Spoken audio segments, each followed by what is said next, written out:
Sudah, Bu. Oke. Eh, Pertama-tama, Assalamualaikum warahmatullahi wabarakatuh. Salam sejahtera bagi kita semua. Om Swastiastu, Namo Buddhaya, salam kebajikan. Apa kabar Sobat Enforce? Kayaknya udah lama banget nih saya nggak on cam nih ya, menyapa Sobat Enforce kalian. Nah, siang hari ini, di siang yang nggak terlalu terik ini ya, kita membahas mengenai UMKM nih yang ditunggu-tunggu sama UMKM dari 2025, 2026 nih ya ketika fasilitas UMKM 0,5 itu sudah berakhir melalui PP 55 tahun 2022. Nah, para UMKM ini pelaku UMKM ini bingung nih, kita nih masih tetap deserve nggak ya untuk pakai 0,5% gitu kan.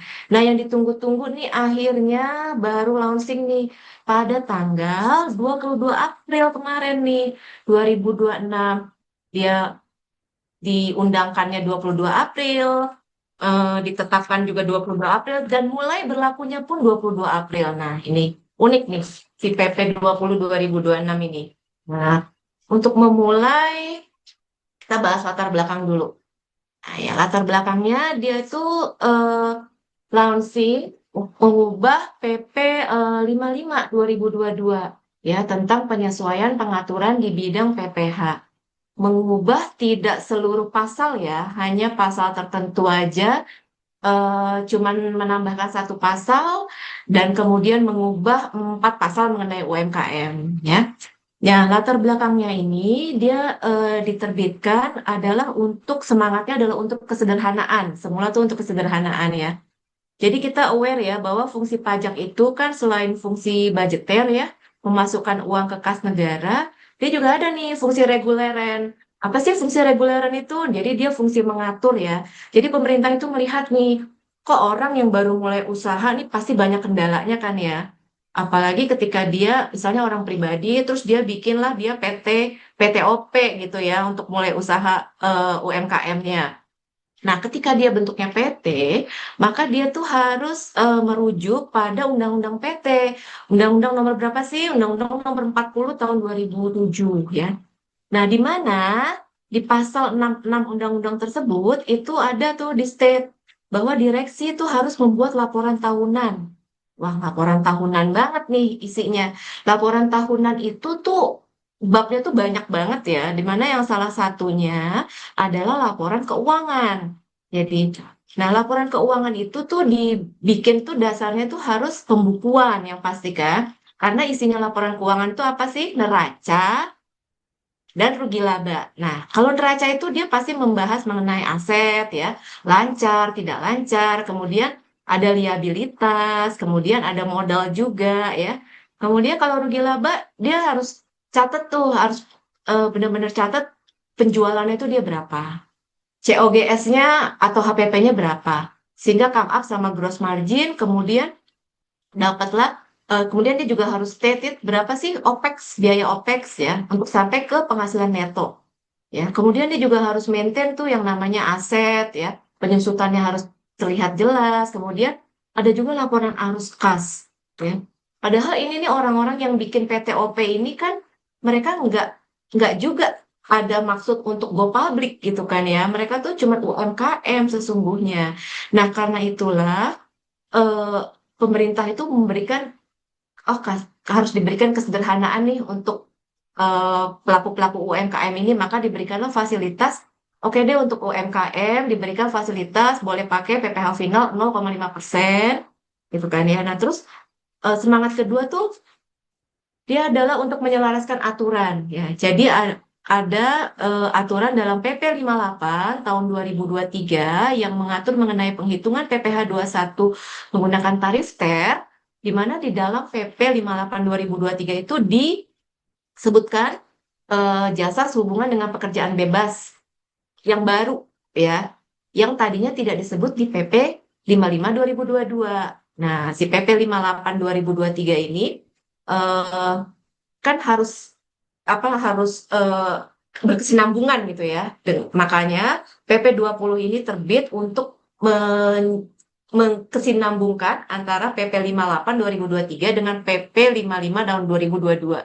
Jadi untuk jenis pajak yang jenis jasa atas pekerjaan bebasnya harus berkesinambungan antara PP 58 dan PP 55 2022 ya untuk UMKM. Makanya di bridging dengan PP 20 2026 ini. Kemudian latar belakang yang berikutnya adalah dia menutup celah penghindaran pajak ya. Nah, ini adalah tax avoidance gitu ya. Jadi praktek WP itu juga ada tuh yang bikin tax avoidance untuk memecah-mecah entitas yang dilakukan. Jadi semua, jadi saya misalnya saya orang pribadi, saya akan bikin nih PTOP 1, PTOP 2 gitu kan ya. Dan masing-masing tuh saya maintain semuanya agar di bawah 4,8. Nah, praktek seperti inilah yang disebut tadi tuh frasa firm splitting ya. Firm splitting tuh kayaknya keren gitu ya frasa itu, tapi sebenarnya itu tax avoidance gitu kan. Jadi dia tuh memaintain seluruh orang seluruh omset atas omset orang pribadi dan PTOP itu supaya di bawah under 4,8 agar apa? Agar masing-masing bisa menikmati eh, PPh final 0,5%. Ya.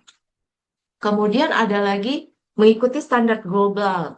Nah, yang standar global ini adalah karena Indonesia itu ingin menjadi anggota OECD, Organization Economic Cooperation Development ya, di mana di salah satunya itu kita tuh harus benar-benar say no untuk korupsi, kolusi gitu. Jadi tapi dan itu harus di state gitu di suatu peraturan pemerintah. Jadi nggak semata-mata eh, cuman yang biasa kita lakukan aja gitu. Kenapa saya state begini? Karena dari dahulu pun sebenarnya kok pemberian suap, gratifikasi itu nggak bisa dibebankan secara pajak.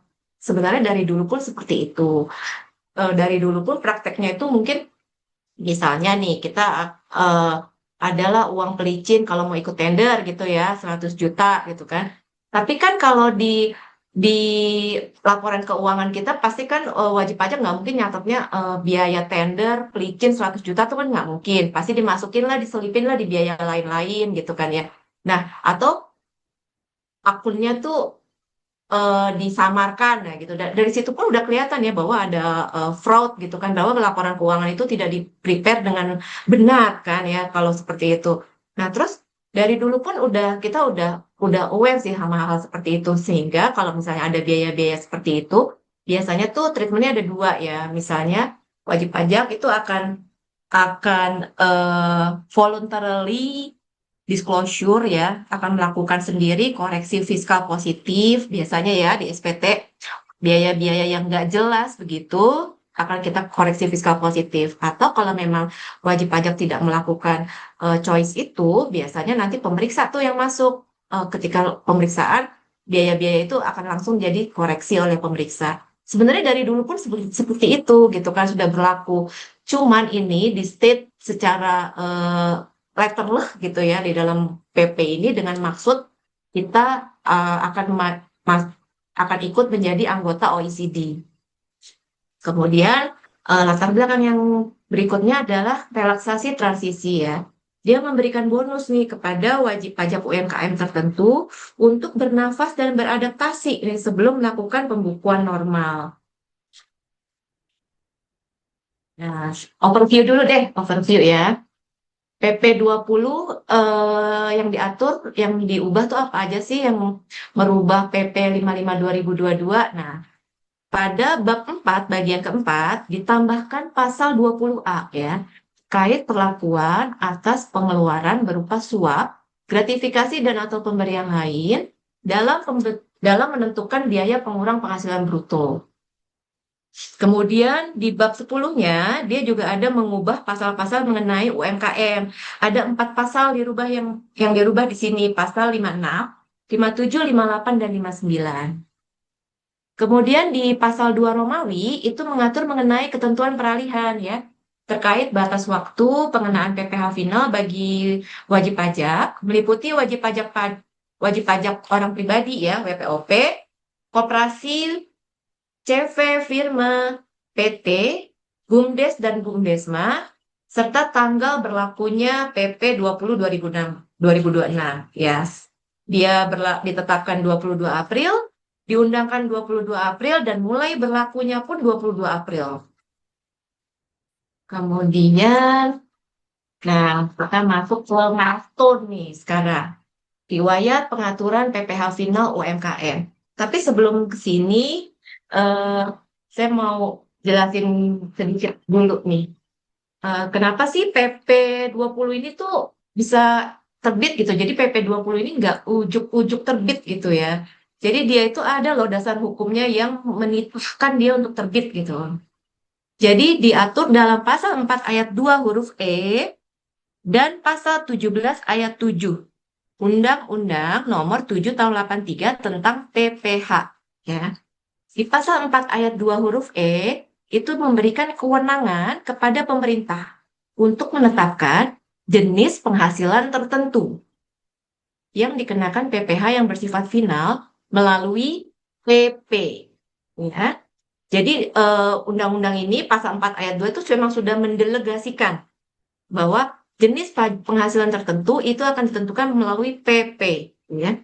Nah, yang pasal 17 ayat 7-nya tuh mengatur apa? Memberikan kewenangan kepada pemerintah untuk menetapkan tarif pajak tersendiri. Nah, atas jenis pajak, atas jenis penghasilan tertentu tadi tuh yang dalam pasal 4 ayat 2.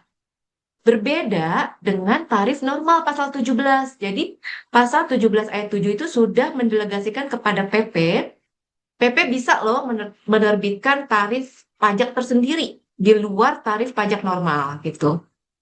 Jadi dia tuh adalah tarif pajak khusus yang menyimpang dari tarif pajak normal, tarif final untuk kategori tertentu, dan tarif khusus UMKM 0,5%.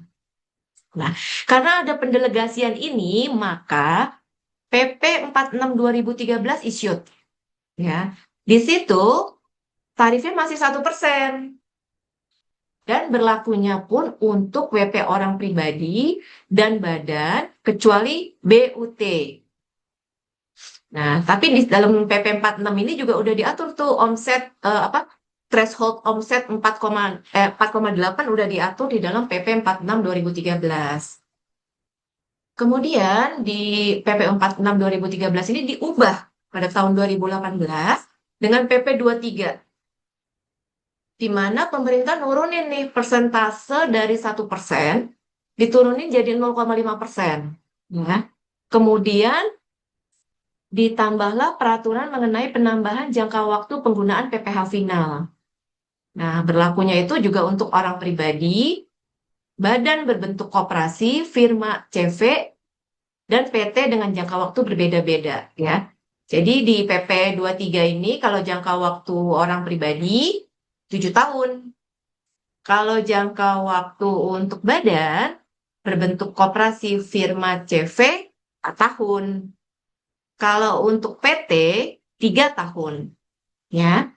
Kemudian terbit berikutnya adalah PP 55 2022. Nah, dia terbit untuk mengakomodir terbitnya Undang-Undang HPP. Ya. Jadi dalam Undang-Undang HPP itu disebut bahwa WPOP itu bisa dapat omset tidak kena pajak 500 juta. Nah, inilah yang diakomodir oleh PP 55 2022 ini. Sebelumnya kan nggak ada tuh omset apa frase omset tidak kena pajak ini. Ah, 500 juta. Jadi di sini di PP 55 diberikanlah fasilitas WPOP. Jadi cuma WPOP ya yang dapat pengurangan 500 juta ya. Selain WPOP misalnya PTOP nggak dapat ya pengurangan 500 juta. Kemudian adanya penambahan subjek baru yaitu BUMDes dan BUMDesma serta penegasan PT termasuk PT perorangan. Nah, yang terakhir adalah PP 20 2026 di mana di dalamnya itu ketentuan jangka waktu pasal 59 itu dihapus. Jangka waktu yang tadi tuh yang 7 tahun, 4 tahun, 3 tahun itu dihapus kecuali untuk koperasi ya. Nah, wajib pajaknya juga subjek pajaknya juga dirubah tuh, disempit ya hanya untuk orang pribadi, perseroan perorangan ya yang kita sebut PTOP dan koperasi. Nah, untuk koperasi memang masih ada jangka waktunya ya yaitu 4 tahun. Lalu ada juga klausul penambahan ketentuan dalam upaya mencegah pemecahan omset. Yang tadi tuh firm splitting dan bunching yang sekarang marak tuh dilakukan oleh UMKM ya. Next adalah, nah ini apa sih perbedaannya tuh antara PP 55 2022 sama PP 20 2026 gitu kan ya. Kita lihat nih, pasal 20A.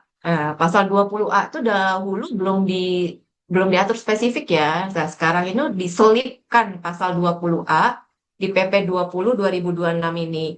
Jadi dilarang tegas sebagai pengurang pajak biaya-biaya sehubungan dengan suap, gratifikasi ya. Kemudian ada pasal 56 ya.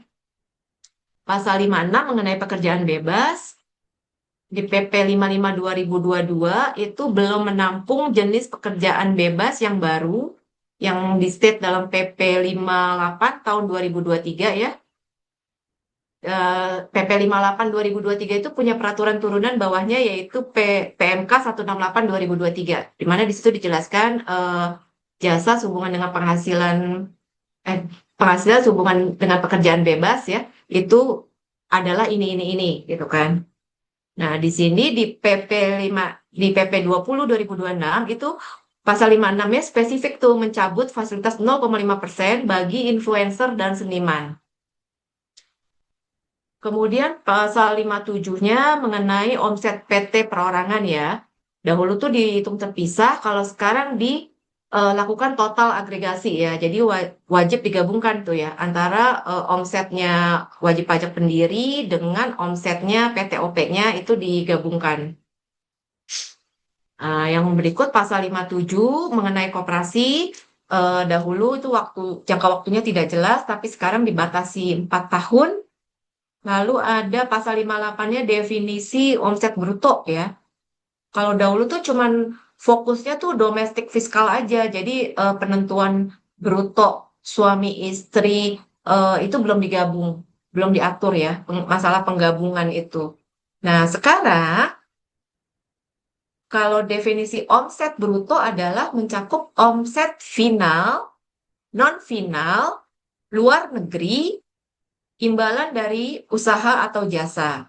Kemudian penentuan bruto suami istri digabung diatur pula dalam pasal 58 ini. Kalau pasal eh, 2 Romawi batas waktu UMKM ya. Kalau PP 55 itu berakhirnya 2024 2025. Seperti tadi udah saya jelaskan ya. Kalau yang PP 20 2026 itu diperpanjang otomatis ke 2026. Jadi yang berakhir 2024 2025 langsung ketarik diperpanjang otomatis ke 2026.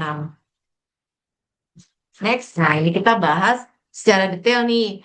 Apa sih yang dimaksud dengan pasal 20A itu? Penegasan sikap anti korupsi dan gratifikasi ya. Jadi isinya adalah pengeluaran berupa pemberian suap, gratifikasi, dan atau pemberian lain dengan nama dan dalam bentuk apapun yang diatur dalam peraturan perundang-undangan mengenai tindak pidana korupsi. Nah, ini nih peraturan perundang-undangan tindak pidana korupsi berarti kita harus merujuk kepada Undang-Undang Tipikor ya. Undang-Undang Nomor 31 Tahun 1999 yang telah diubah dengan Undang-Undang Nomor 20 Tahun 2001. Bukan merupakan biaya untuk mendapatkan, menagih dan memelihara penghasilan yang menjadi pengurang penghasilan bruto. Ya. Nah, di sini eh, diatur mengenai pemberian suap, gratifikasi, dan atau pemberian lain dengan nama dan dalam bentuk apapun ya. Nah, dengan nama dan dalam bentuk apapun ini eh, menarik ya. Mau sharing sedikit ya, yang namanya suap itu tidak harus dalam bentuk uang ya, rupiah ataupun dolar gitu kan ya. Jadi bisa aja nih, ini contoh ya, contoh. Misalnya perusahaan manufacture kaca diperiksa oleh DJP di salah satu kantor pajak yang besar ya. Kemudian pemeriksaan itu berakhir dengan hasil yang favorable untuk wajib pajak ya. Maksudnya koreksinya kecil, SKPLB-nya kembali banyak gitu kan ya. Tapi kemudian ada oknum ini ya, oknum BJP misalnya, contohnya, dia bukan meminta uang, cuman dia bilang dia lagi bangun rumahnya, dan dia minta kanopi dalam bentuk kaca gitu ya, karena ini perusahaan penghasil manufacture kaca. Nah itu suap atau gratifikasi. Masuk kriteria ini ya, dengan nama dan dalam bentuk apapun. Ya. Sebagaimana dimaksud dalam Undang-Undang Tipikor dan atau tindak pidana suap. Kemudian ada tambahannya nih di sini nih di pasal 20A, termasuk yang diberikan kepada pejabat publik asing. Nah, definisi si pejabat publik asing ini mengacu pada definisi Foreign Public Official dalam artikel 1 paragraph 4 letter A of Convention on Combating Bribery of Foreign Public Official in International Business Transaction. Jadi ini adalah rujukannya OECD. Jadi ini benar-benar kita ibarat kita benar-benar follow gitu kan ya apa yang OECD syaratkan demi kita mau jadi anggota OECD nih dalam rangka nih ya milestone kita menuju jadi anggota OECD. Nah, kalau si pejabat publik asing ini itu di state dalam bahasa Indonesia ya di penjelasannya pasal 20A ini. Jadi yang dimaksud dengan pejabat publik asing, saya bacain ya, merupakan setiap orang yang ditunjuk atau dipilih untuk memegang suatu jabatan legislatif, eksekutif, administrasi, atau yudisial suatu negara asing, atau setiap orang yang menjalankan fungsi publik untuk suatu negara asing, termasuk badan publik atau perusahaan publik, serta setiap pejabat atau perwakilan dari organisasi internasional publik. Nah, berarti jelas tuh, jadi bukan cuma dalam negeri aja nih, bukan pejabat-pejabat dalam negeri aja nih, pejabat-pejabat asing pun bisa kita kategorikan pemberian-pemberiannya itu sebagai suap gratifikasi dengan nama dan dalam bentuk apapun, yang nggak boleh kita bebankan sebagai biaya 3M. Nah, kemudian kita masuk ke objek dan non-objek PPh final UMKM, sebagaimana diatur dalam pasal 56 ayat 1. Nah, ini. Jadi pada PP 55 tahun 2022, kotak kiri ini dalam PP 55 ya, kotak kanan dalam PP 20 ya. Jadi atas penghasilan dari usaha yang diterima atau diperoleh wajib pajak dalam negeri yang memiliki peredaran bruto tertentu dikenai PPh yang bersifat final dalam jangka waktu tertentu. Nah, kalimat dalam jangka waktu tertentu itu dihapus di pasal 56 ayat 1 PP 20.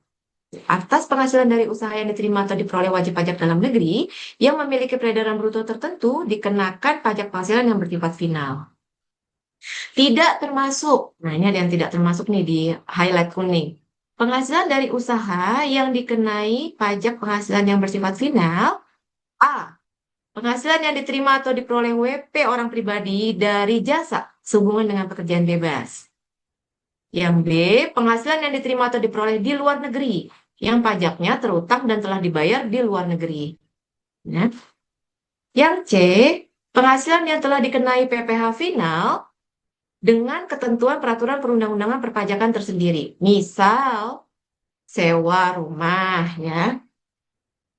Nah, kemudian yang D, penghasilan yang dikecualikan sebagai objek pajak.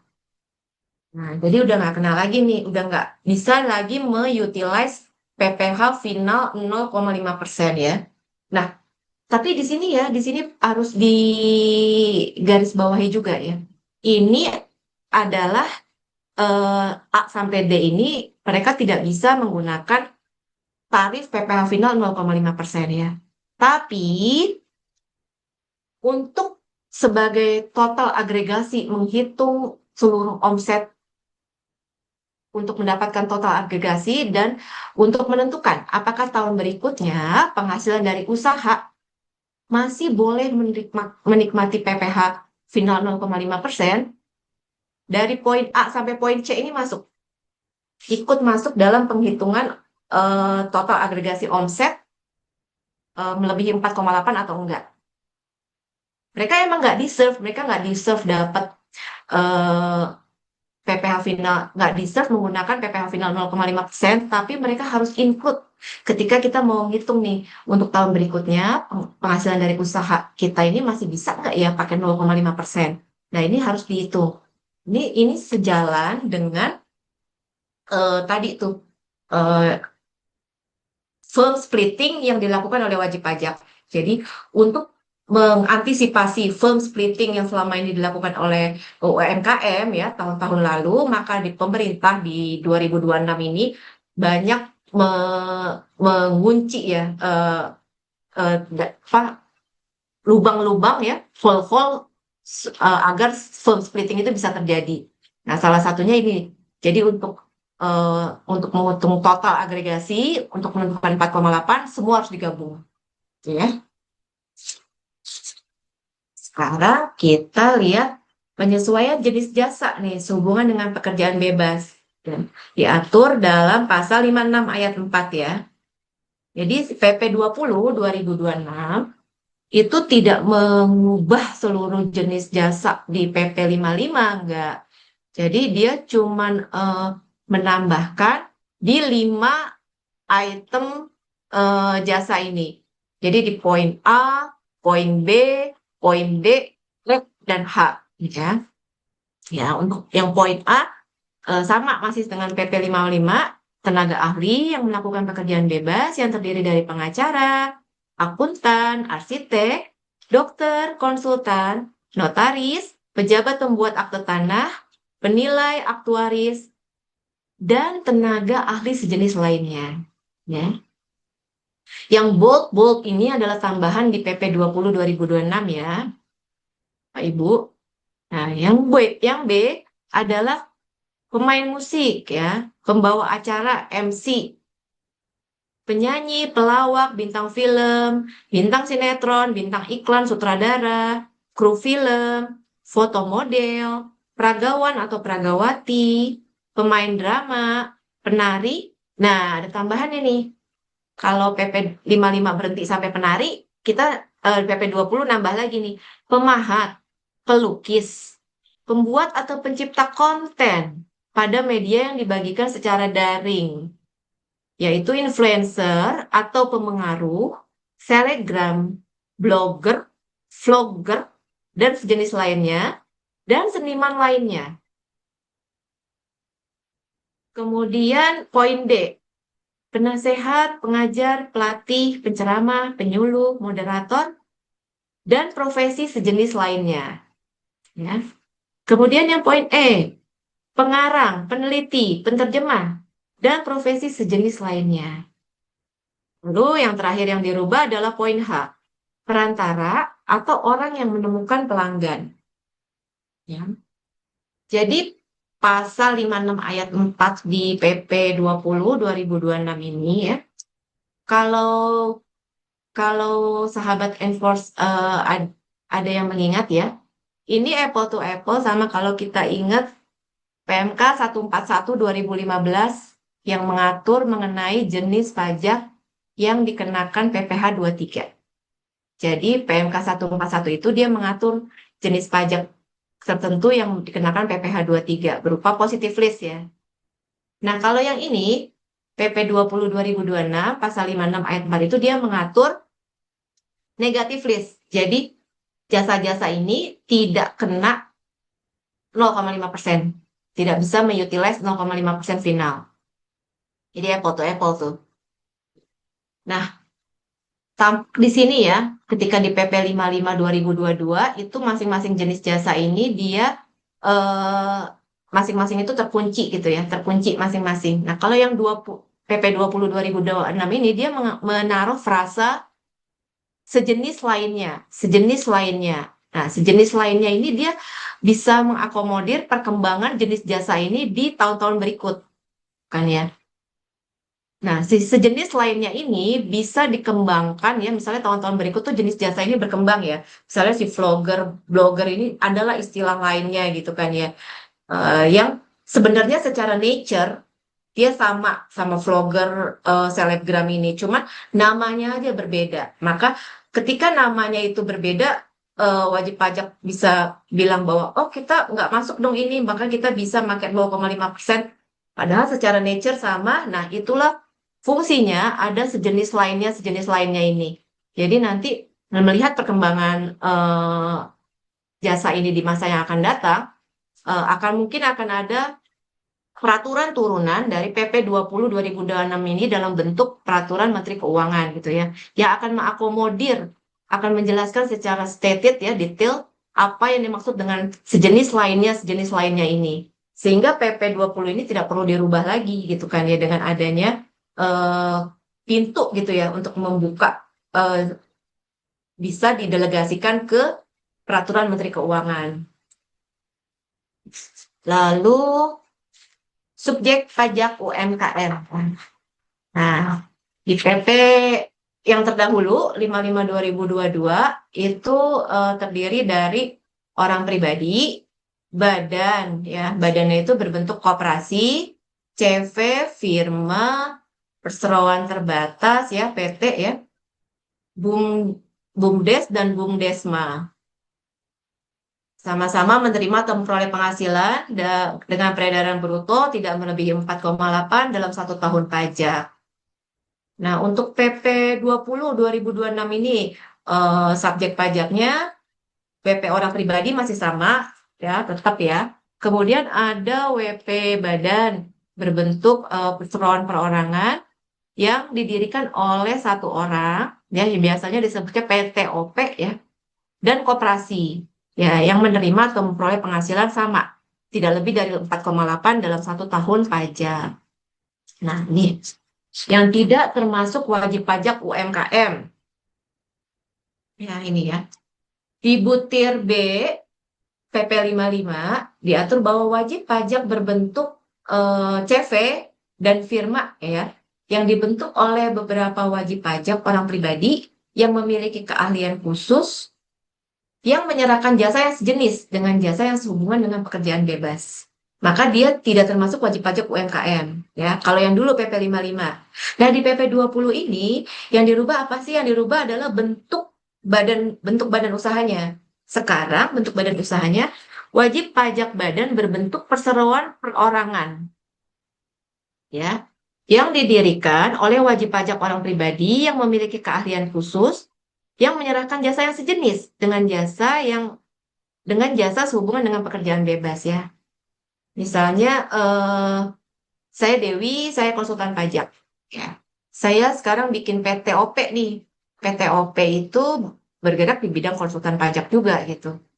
Maka PTOP yang saya bikin itu nggak bisa termasuk wajib pajak UMKM. Nggak bisa jadi eh, wajib pajak UMKM yang bisa pakai 0,5% final. Walaupun bentuknya PTOP. Kenapa sih kayak gitu? Kenapa coba?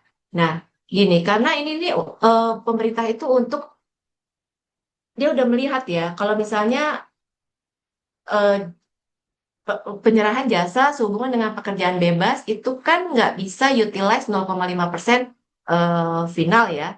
Nah, karena itu biasanya orang pribadi ini ya udahlah kita bikin aja lah, bikin PTOP gitu, supaya bisa utilize 0,5% final. Nah, tapi PTOP-nya ini kalau dia tuh memberikan jasa yang sama sama jasanya saya, jasanya Dewi, sejenis tuh nggak bisa. Tapi kalau saya Dewi konsultan pajak, saya bikin PTOP misalnya law firm. Nah, si law firm ini PTOP law firm dia bisa pakai, dia bisa masuk sebagai wajib pajak UMKM dan bisa utilize 0,5% final. Nah, ini ya. Jadi seperti itu.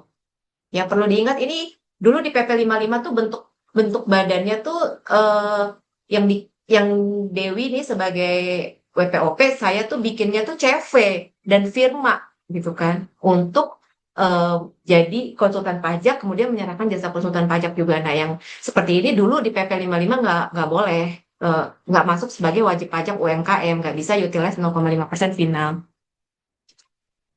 Kemudian yang butir E, Wajib pajak orang pribadi beserta seluruh wajib pajak badan berbentuk perseroan perorangan yang didirikan oleh wajib pajak orang pribadi yang bersangkutan yang telah menerima atau memperoleh penghasilan dengan peredaran bruto secara keseluruhan sebesar melebihi 4,8 miliar dalam 1 tahun pajak ya. Jadi tidak termasuk wajib pajak UMKM apabila saya WP saya Dewi ya WPOP saya ditambah penghasilan PTOP saya ya PTOP 1, PTOP 2. Nah, tiga-tiganya diagregatin, ditambahin semua lebih dari 4,8, maka kami pada tahun berikutnya tidak bisa pakai 0,5% final karena semuanya jadi tidak termasuk wajib pajak UMKM lagi.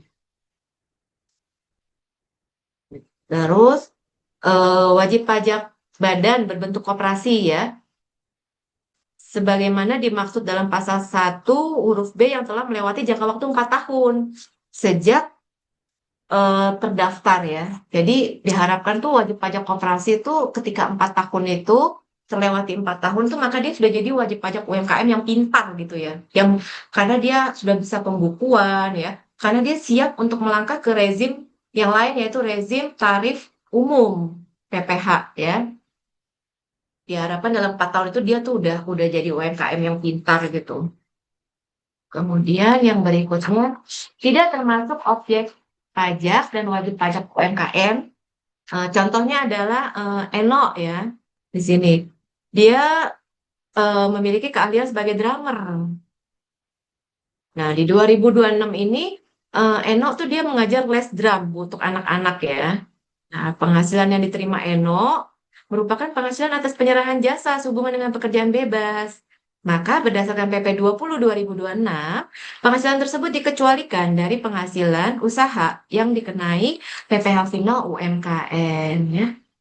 Nah, kemudian apabila Eno memiliki usaha kursus drum dan mempekerjakan orang lain, maka atas penghasilan dari usaha kursus tersebut bukan merupakan penghasilan jasa sehubungan dengan pekerjaan bebas. Ya. Contoh kedua, seperti yang tadi saya udah contohin tuh yang Dewi ya.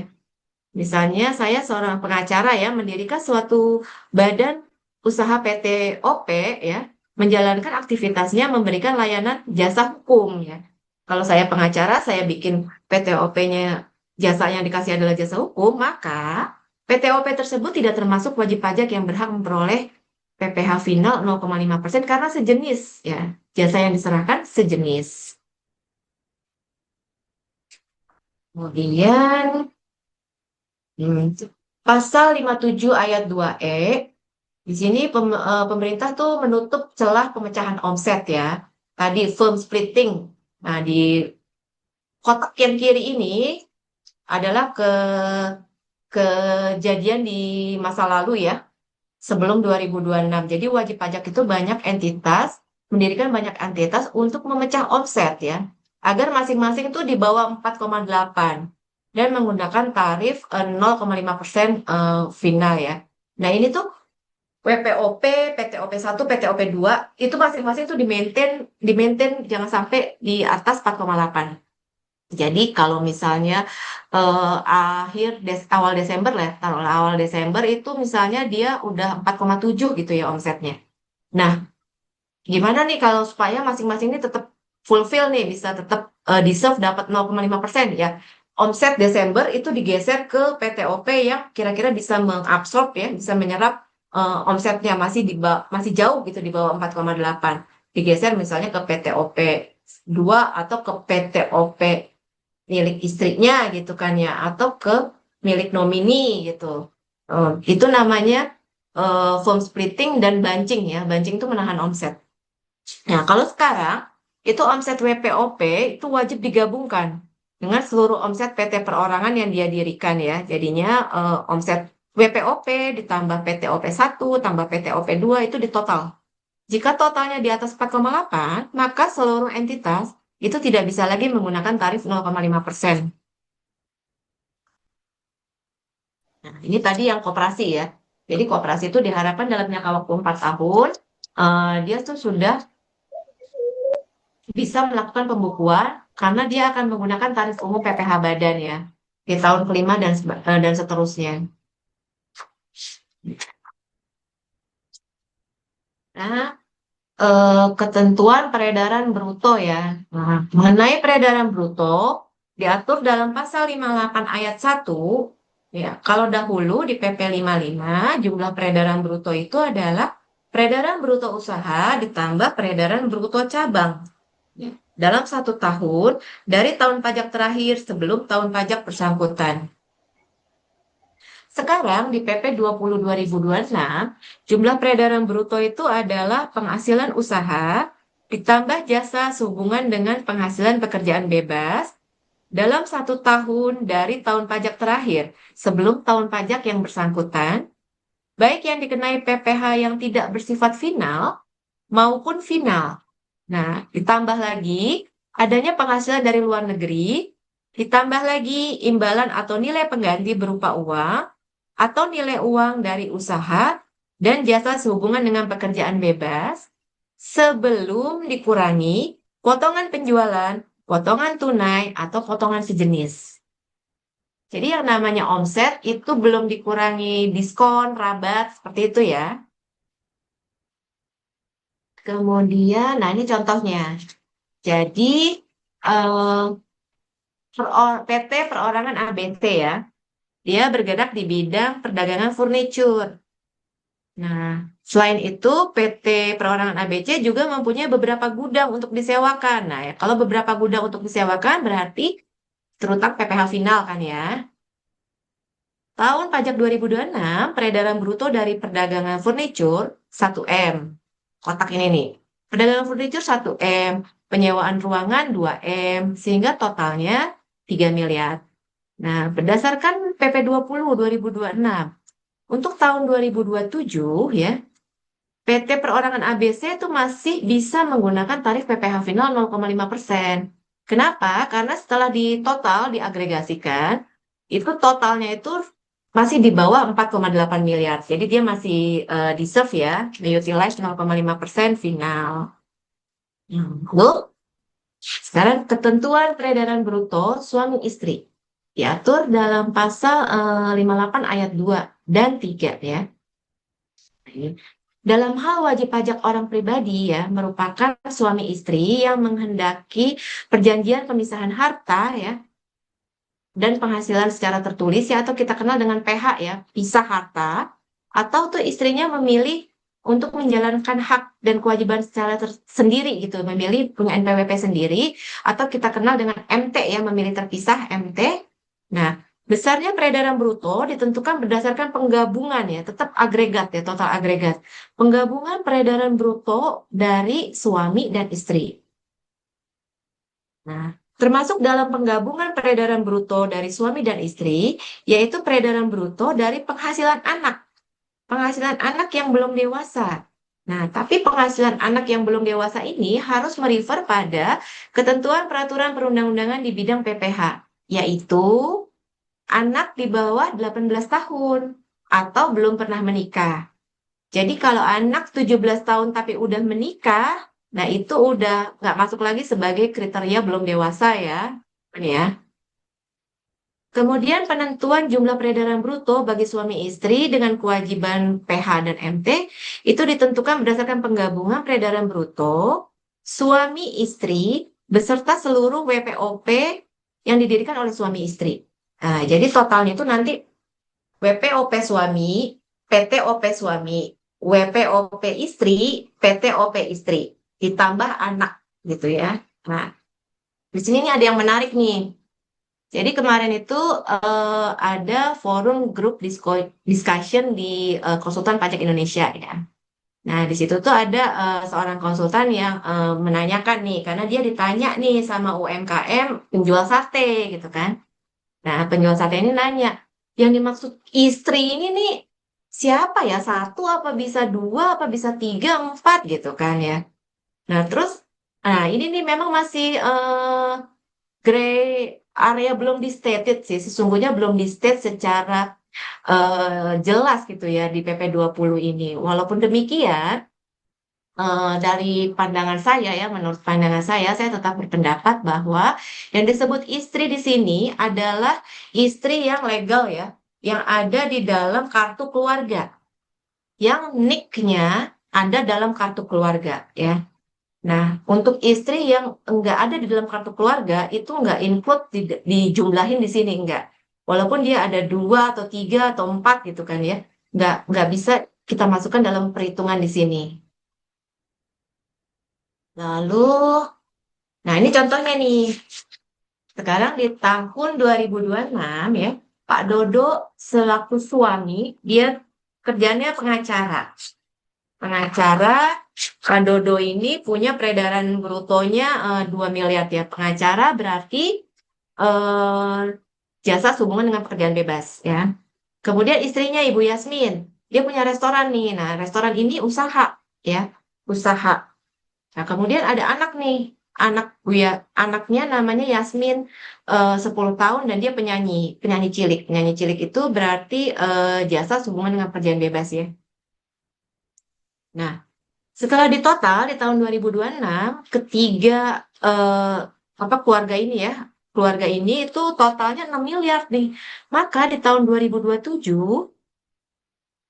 restoran milik Ibu Sri ya. Kenapa restoran? Karena dari penghasilan usaha. Jadi kan cuma dari yang usaha yang bisa utilize 0,5% final kan ya. Berarti untuk 2027 Ibu Sri tidak bisa lagi tuh menggunakan PPh final 0,5% karena total peredaran bruto dari restoran dan jasa sehubungan dengan pekerjaan bebas Pak Dodo sebagai pengacara serta penghasilan Yasmin sebagai penyanyi cilik sudah melebihi benchmarking 4,8 miliar. Ya. Nah, ini ada contoh berikutnya nih.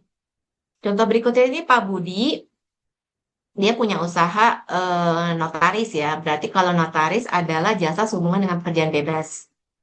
Kemudian dia juga punya PTOP nih, Binatu. Nah, karena PTOP-nya ini Binatu, berbeda dengan pekerjaan bebas yang pendirinya eh, biasa lakukan, maka PTOP ini masuk ya sebagai PTOP yang bisa mengutilize 0,5% final. Kemudian istrinya, Bu Widya, nah dia buka salon nih. Kalau salon ini usaha ya, masuknya usaha. Dan juga dia punya resto nih, PTOP. Nah, ini juga usaha juga. Nah, berdasarkan PP 20 2026 ya, Salon Bu Widya, usaha Binatu dan restoran ya. Untuk tahun 2027 ya. Nah, 2026 dia totalnya itu 5 miliar. Jadi untuk tahun 2027 Binatu, salon dan restoran itu tidak bisa lagi menggunakan PPh final 0,5% ya. Karena total peredaran bruto dari jasa sehubungan dengan pekerjaan bebas Tuan Budi sebagai notaris, peredaran bruto untuk usaha Pinatu, salon, dan restoran telah melebihi 4,8 miliar. Walaupun kalau kita lihat ya, Binatu kan cuma 1 M, salon 500 juta, kemudian restoran tuh 1,5 M, berarti total tuh seharusnya tiga usaha ini cuma 3 miliar gitu kan ya. Harusnya kita masih bisa dong 2027. Nggak bisa, karena sekarang total agregasinya itu eh, udah udah udah semuanya. Jadi WPOP, PTOP suami, WPOP, PTOP istri dan anak. Itu sudah di state di pasal 58 ayat 2 dan 3 PP 20 2026.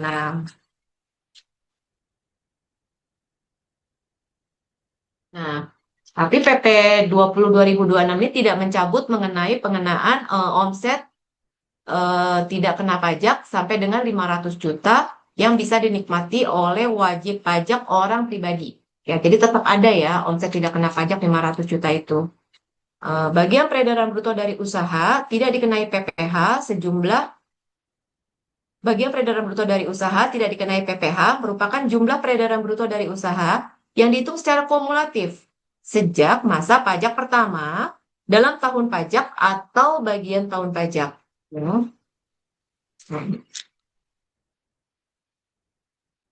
Di pasal 59 ayat 1 ya, dihapus jangka waktu. Jadi ketika pasal 59 ayat 1 di PP 55 tahun 2022 itu diatur mengenai jangka waktu yaitu 7 tahun untuk orang pribadi, 4 tahun untuk wajib pajak badan koperasi, perseroan komanditer, CV ya, firma, BUMDes ya, Badan Usaha Milik Desa, dan BUMDesma, Badan Usaha Milik Desa Bersama, atau perseroan perorangan yang didirikan oleh satu orang. Kemudian ada jangka waktu 3 tahun bagi wajib pajak berbentuk perseroan terbatas. Nah, ini di pasal 59 ayat 1 PP 20 itu dihapus ya. Tapi ini ya yang mau saya garis bawahi adalah jangka waktu ini dihapus ya. Tapi bukan berarti jadi selamanya gitu. Jadi misalnya wajib pajak orang pribadi tadinya cuma 7 tahun nih bisa utilize PPh final 0,5%, sekarang dihapus. Wah, berarti saya bisa selamanya dong. Saya kan wajib pajak orang pribadi bisa selamanya pakai 0,5%. Tidak. Dihapus iya. Jadi masih bisa akan bisa menikmati fasilitas 0,5% sepanjang memenuhi kriteria yang diatur dalam PP 20 2026. Jadi tidak berarti juga kalau dihapus tuh selamanya tuh enggak juga ya. Kemudian next adalah masa peralihan. Nah, ini masa peralihan ya. Masa peralihan ini untuk wajib pajak orang pribadi yang terdaftar di 2018 ya. Jadi dia tuh masa pemanfaatan PPh finalnya tuh berakhirnya tuh 2024-2025 ya. Kalau 7 tahun kan 2018 berakhir 2024 ya kalau 7 tahun untuk orang pribadi lah. 18, 19, 20, 21, 22, 23, 24. Iya betul. Nah kemudian 2025, 2024, 2025 ya tetap dapat dikenakan PPh final sepanjang omset tidak melebihi 4,8 miliar. Ketentuan ini juga berlaku untuk wajib pajak orang pribadi dan PTOP yang masa pemanfaatan fasilitasnya berakhir pada tahun pajak 2025 ya. Lalu tahun 2027 adalah pemanfaatan PPh final sesuai ketentuan PP 20 2026 tanpa batas waktu. Jadi 2027 dan seterusnya.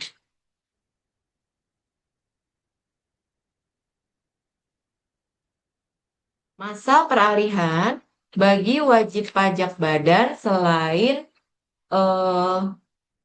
PT orang pribadi, PTOP ya.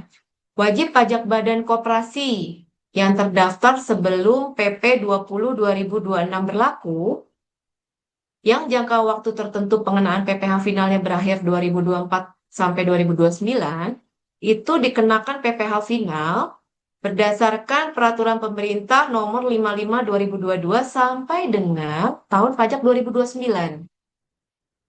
Sepanjang wajib pajak yang bersangkutan memenuhi kriteria dikenai PPh final UMKM. Ya.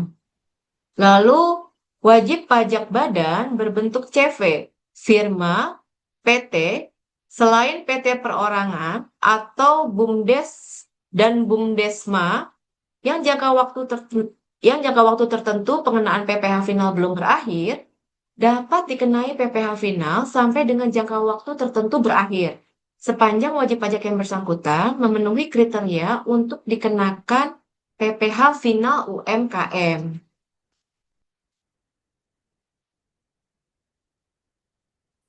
Ini nih, mungkin kalau tadi itu dalam bentuk kata-kata kayaknya mungkin agak agak agak sulit gitu ya, akan butuh pemahaman lebih gitu ya. Nah, kalau lihat timetable ini kayaknya menurut saya lebih jelas, lebih clear gitu ya. Ya, coba ya kita lihat sama-sama ya. Jadi ini pertama adalah untuk CV firma BUMDes ya. CV firma BUMDes, misalnya dia terdaftar di 2023, berarti dia 4 tahun bisa utilize 0,5% final kan ya. Jadi 2023, 24, 25, nah 2026-nya itu kita bagi menjadi dua nih. Sebelum berlakunya PP 20 2026 ini, yaitu tanggal 1 sampai 21 Januari sampai 21 April 2026. Kemudian ada kolom berikutnya adalah 22 April sampai dengan 31 Desember 2026 ya. Jadi kalau yang dia terdaftar di 2023 dia bisa utilize sampai 31 Desember 2026 ya. Kalau 2024 dia terdaftarnya ya sama juga 4 tahun ya. 2024, 2025, 2026, 2027 ya. Begitu juga kalau yang dia 2025, daftarnya demikian juga sampai 2028 ya. Nah, kalau yang terdaftarnya misalnya nih 20 April 2026 nih. Padahal ini issued launchingnya PP 20 2026 ini launchingnya 22 April. Tapi saya nih terdaftar nih, saya CV, saya terdaftarnya 20 April. Nah, masih bisa nggak saya dapat 0,5% gitu? Masih bisa nggak saya masuk sebagai wajib pajak yang bisa subjek pajak PPh final? Masih. Ya, 1 Januari sampai 21 April 2026 ya. Terdaftar di sini masih bisa dihitung 4 tahun. Jadi 2026, 2027, 28, 29. Nah, tapi gimana nih kalau saya misalnya si firma saya benar-benar baru berdirinya 22 April nih, pas-pasan banget nih sama tanggal launchingnya PP 20. Oh, udah nggak bisa. Kalau yang ini, kalau yang terdaftar 22 April sampai 31 Desember, maka dia sudah tidak bisa lagi sebagai eh, subjek pajak PP 20 2026 ya. Kalau PT selain PTOP, maka dia 3 tahun ya.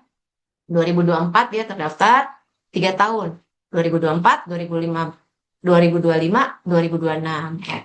Kalau 2025 pun dia sampai 2027 bisa terdaftar. Kalau 2026 dari 1 Januari sampai 21, maka dia deserve ya. Masih deserve untuk pakai 3 tahun. 2026, 7, 8. Ya, saya terdaftarnya baru 23 April nih. PT saya, oh kalau gitu nggak bisa, mohon maaf ya. Nih udah tanda silang merah nih. Udah nggak bisa sebagai wajib pajak PPh 0,5% ya. Nah sekarang kalau OP gimana OP? Orang pribadi 7 tahun ya. Nah, untuk yang dari 2018 dan sebelumnya, yang berakhir 2024, seperti tadi sudah diuraikan di pasal-pasal di atas, dia bisa ditarik sampai 2026. Tarik, jadi tetap jadi bisa utilize 0,5% sampai 2026. Nah, setelah 2027 ke belakang, kenapa nih biru tua nih, gitu kan ya? Biru tua ini karena jangka waktunya dicabut. Tapi jadi jadi selamanya dong, enggak juga gitu kan. Jangka waktu dicabut iya, orang pribadi masih bisa menggunakan 0,5% final iya, asal memenuhi ketentuan yang disyaratkan dalam PP 20.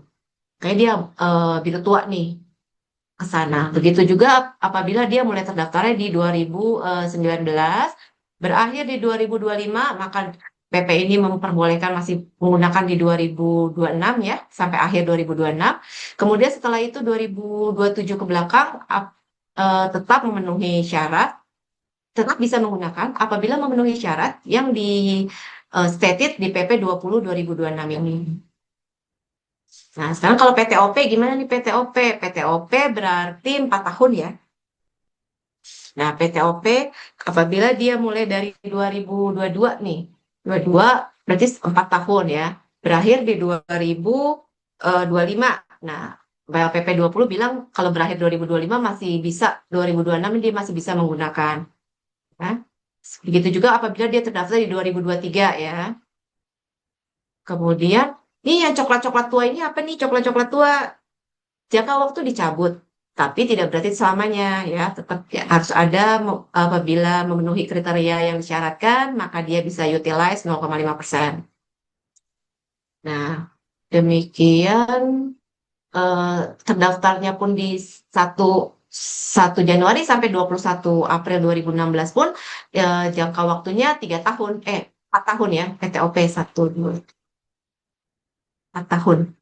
Ya, PTOP 4 tahun, jadi 2016, 17, 18, 19, 2026, 27, 28, 29. Nah, yang berikutnya melihat apabila bisa memenuhi kriteria yang disyaratkan, maka masih boleh menjadi wajib pajak UMKM. Nah, kalau koperasi, sama aja, koperasi juga begitu. Koperasi 4 tahun ya sebelumnya. Nah, ketika dia eh, berakhir di 2024. Nah, yang tadi kan ada di ketentuan peralihan ya, apabila koperasi dia berakhir di 2024 atau 2025, maka dia masih bisa menggunakan sampai mana? Sampai 2029. Ini 2029 ya abu-abu. Ya. Jadi semua yang eh, koperasi yang terdaftar di tahun-tahun ini yang berakhir di 2025 ya, paling terakhir ini yang berakhir di 2025 atau di started mulai dari 2025 lah, 4 tahun, maka dia akan tertarik sampai 2029. Bisa sampai 2029 walaupun dia udah 4 tahun nih. 1, 2, 3, 4. Sebenarnya kan udah 4 tahun ya, tapi ketentuan peralihan memperbolehkan sampai 2029.